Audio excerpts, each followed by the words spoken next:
এক যোগ এক কিভাবে এক হয়। শ্রী শ্রী ঠাকুর অনুকূল চন্দ্র যে সময় খুব ছোট্ট স্কুলে পড়ত, সেই বাল্যকালে মাস্টারমশাই তাকে জিজ্ঞাসা করছে, অনুকূল, এক আর এক যোগ করলে কত হয় বলো তো? ছোট্ট অনুকূল সেদিন বলছেন যে মাস্টারমশাই, এক আর এক যোগ করলে একই হয়। মাস্টারমশাই তো প্রচণ্ড ক্ষিপ্ত, তেলে বেগুনে জ্বলে ওঠার মতো চিন্তা করছেন এক এবং আর এক কিভাবে এক হয়। ঠাকুর সেদিন তাকে বোঝাচ্ছে মাস্টারমশাইকে যে দুইটা এক যদি একই রকম হয় তাহলে তো এক আর এক দুই হয়। তো এই পৃথিবীতে সব কিছু তো আলাদা আলাদা, অর্থাৎ এক আর এক কখনো দুই হতে পারে না। আধ্যাত্মিক জগতের কথা দেখেন, একটা তেঁতুল গাছে যদি লক্ষ লক্ষ পাতা থাকে, তার প্রত্যেকটা শিরা উপশিরা প্রত্যেকটা পাতা সবই কিন্তু আলাদা আলাদা, তাহলে এক আর এক কখনো দুই হতে পারে না, সবই ভিন্ন ভিন্ন। তার সৃষ্টি হচ্ছে তার প্রমাণ। এই যে আমি কথা বলছি, আমার মতো পৃথিবীতে হয়তো দেখতে অনেকেই হতে পারে, উচ্চতায় হতে পারে, চেহারার মিলকরণও থাকতে পারে, কিন্তু বাস্তব অর্থে কোনো না কোনো দিক থেকে ভিন্নতা আছে। যেমন ধরুন একটি যমজ বাচ্চা, এই যমজ বাচ্চা দেখতে কিন্তু একই রকম দেখা যায়, কিন্তু তার ভেতরেও কিন্তু পার্থক্য আছে, বৈশিষ্ট্যগত পার্থক্য রয়েছে। কারণ সৃষ্টি হচ্ছে তার প্রমাণ যে এক আর এক একই। কারণ কখনো একটি এক আরেকটি একের মতো হতে পারে না, এটি সৃষ্টি হচ্ছে তার প্রমাণ। যেমন আমরা ঈশ্বরকে বলে থাকি যে ঈশ্বর এক এবং অদ্বিতীয়, কারণ তিনি এক, তার মতো আর কেউ নেই। ঠিক এই পৃথিবীতে যত প্রাণীকুল উদ্ভিদকুল যা কিছু আছে, এক কথায় সবই কিন্তু আলাদা আলাদা, যার কারণে একটির সঙ্গে আরেকটির কোনো মিল নেই, মিল থাকার কথা না। তাই সেদিন ছোট্ট অনুকূল মাস্টারমশাইকে বুঝিয়ে দিচ্ছেন আধ্যাত্মিক জগতের কথা যে মাস্টারমশাই, একের সাথে এক যোগ করলে ওই একই হয়। ভাবুন তো, রাম, কৃষ্ণ, বুদ্ধ, যিশু, মোহাম্মদ, চৈতন্যদেব, ঠাকুর অনুকূল চন্দ্র, মানে যে সমস্ত সত্তা এই পৃথিবীতে এসেছেন, তাদের রূপের কিন্তু পার্থক্য আছে। রামচন্দ্রকে দেখতে হয়তো একরকম ছিল, শ্রীকৃষ্ণকে দেখতে আরেক রকম, চৈতন্যদেবকে দেখতে আরেক রকম, ঠাকুর অনুকূল চন্দ্রকে দেখতে অন্যরকম। এই যে, কিন্তু দিন শেষে সবই তো এক। রূপগত বৈশিষ্ট্য বিভিন্ন পার্থক্য থাকতে পারে, কিন্তু এক এবং এক একই, কারণ তিনারা তো এক সত্তাই। কারণ সেই এক সত্তাই তো বারবার এই পৃথিবীর মানচিত্রে এসেছেন, মানুষ রূপে নররূপে নারায়ণ হয়েই তিনারাই আসেন। তাই এক এবং এক সাধারণত একই হয়। যেমন ছাদের উপরে যদি আমি 3 থেকে 4টা গ্লাসে, কাঁচের গ্লাস যদি জল ভরে ছাদের উপরে রাখি, তো ওই সূর্যের আলো যখন ওই গ্লাসে লাগবে এসে, ওই 3টা গ্লাস যদি রাখা যায় বা 4টা গ্লাস যদি রাখা সম্ভব হয়, দেখবেন সূর্যকে 4টে দেখতে, একই সূর্য 4টা দেখা যাচ্ছে। তো প্রকৃতপক্ষে কি সূর্য কি আসলেই 4টা? বিষয়টা তা কিন্তু নয়, সূর্য ওই একটাই। তা মধ্য কথা হচ্ছে যে এক আর এক কখনো দুই হতে পারে না, একই। কারণ সৃষ্টি হচ্ছে তার প্রমাণ। এই পৃথিবীতে যা কিছু আছে সবই একটির সঙ্গে আরেকটির কখনো মিল হতে পারে না। আমরা অনেক সময় অনেক উদাহরণ টানি, যে বিশেষ করে বাচ্চাদের ক্ষেত্রে, যে তুমি রবীন্দ্রনাথ ঠাকুরের মতো হতে হবে, এই তোমাকে নজরুলের মতো হতে হবে, তোমাকে শেক্সপিয়ারের মতো হতে হবে। এই কথাগুলো বলা আসলেই অবান্তর, একেবারেই যুক্তিযুক্ত নয়। কারণ আপনার সন্তান এক, তার ওই সত্তা এই জগতে আর নেই। তাহলে কিভাবে সে রবীন্দ্রনাথের মতো হতে পারে, সে কিভাবে নজরুলের মতো হতে পারে? নিশ্চয়ই নয়। আপনার সন্তান আপনার মতোই হবে, এই আপনার সন্তান তার মতোই হবে, এবং আপনিও ঠিক আপনার মতোই হতে হবে।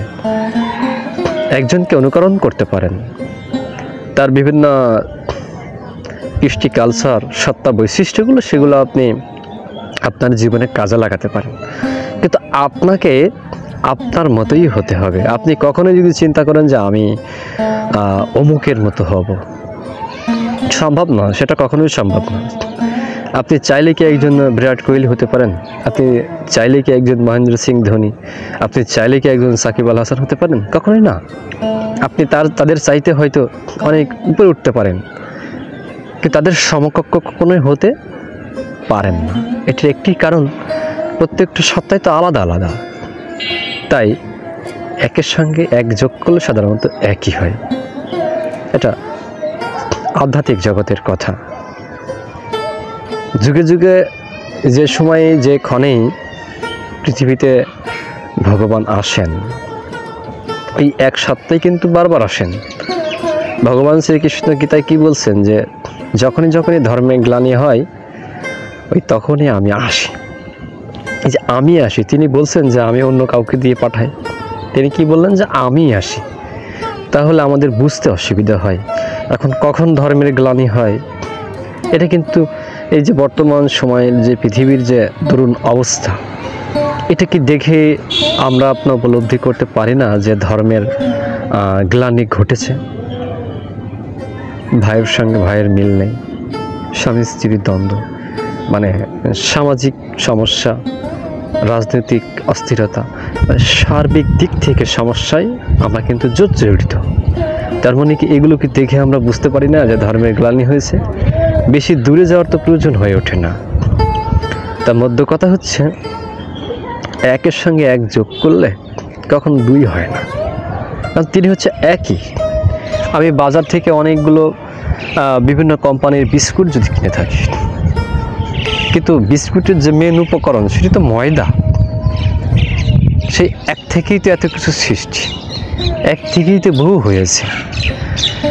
তাহলে এখানে তো আমাদের সেই অর্থে ওইভাবে ভাবার কিছু নেই।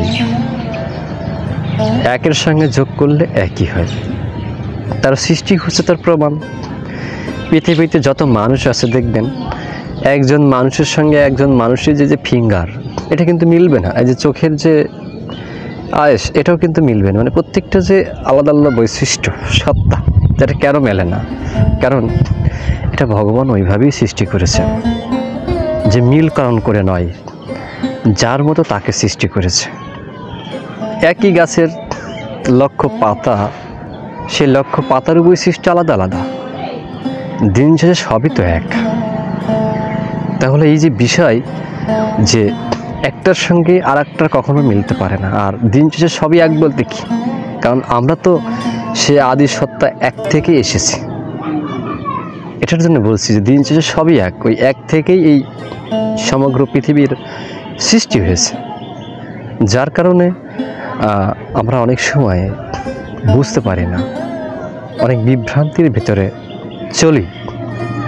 এই জন্যে আমার আপনার জীবনে ফার্স্ট অ্যান্ড ফরমোস্ট একজন থাকতে হয়, একজন প্রধান এবং সর্বপ্রথম থাকতে হয়, তিনি মুখ্য ভূমিকায় থাকতে হয়।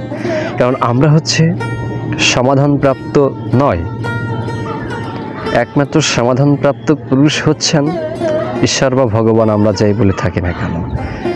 ঈশ্বর যখন নিরাকার ব্রহ্মে থাকেন তখন তাকে আমরা ঈশ্বর বলি। ঈশ্বর যখন আকার রূপ ধারণ করে তখন তাকে আমরা ভগবান বলি।